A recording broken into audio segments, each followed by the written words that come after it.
रवि, अमित और नेहा 3 दोस्त थे।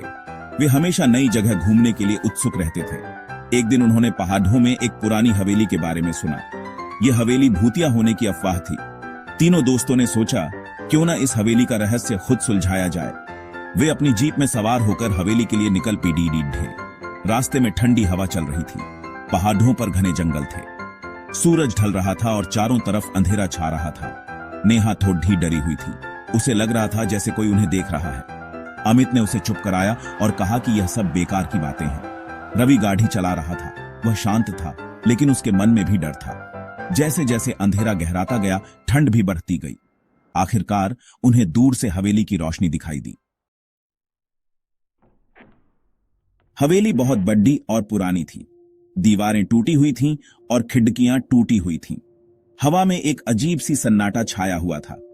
दोस्त डरते डरते हवेली के अंदर दाखिल हुए। अंदर का मंजर और भी भयावह था। धूल से भरे फर्नीचर, फटी हुई तस्वीरें और टूटी हुई चीजें बिखरी पड़ी थी। ऐसा लग रहा था जैसे यहां सालों से कोई नहीं आया हो। अचानक उन्हें एक ठंडी हवा का झोंका महसूस हुआ।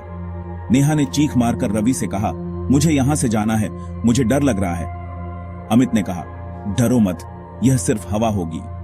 लेकिन अमित के भी रोंगटे खड़े हो गए थे। उसे भी कुछ अजीब लग रहा था। तीनों दोस्त ऊपर की मंजिल पर एक कमरे में गए।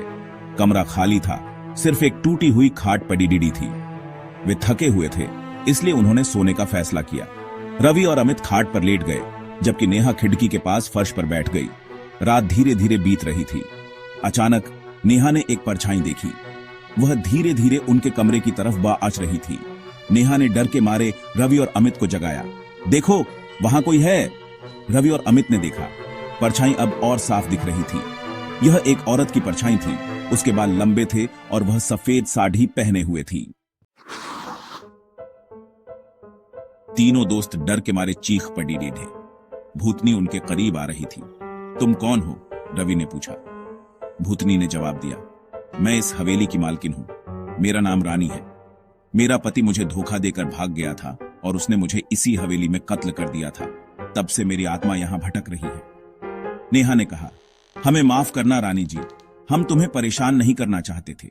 रानी ने कहा, मुझे शांति चाहिए, कृपया मेरी आत्मा को मुक्ति दिलाओ। रवि ने कहा, हम क्या कर सकते हैं? रानी ने कहा, मेरे लिए एक पूजा करवाओ। रवि, अमित और नेहा गांव गए और एक पंडित को लेकर आए। पंडित ने रानी की आत्मा की शांति के लिए पूजा करवाई। पूजा के बाद रानी की आत्मा गायब हो गई। हवेली में शांति छा गई। तीनों दोस्तों ने राहत की सांस ली। उन्होंने सोचा कि अब सब ठीक हो गया है, लेकिन क्या सचमुच सब ठीक हो गया था? अगली सुबह जब वे हवेली से बाहर निकले तो उन्हें हवेली के दरवाजे पर एक सफेद साड़ी का टुकड़ा दिखाई दिया। रानी की आत्मा सचमुच मुक्त हो गई थी, या यह उसकी आत्मा का एक और भ्रम था?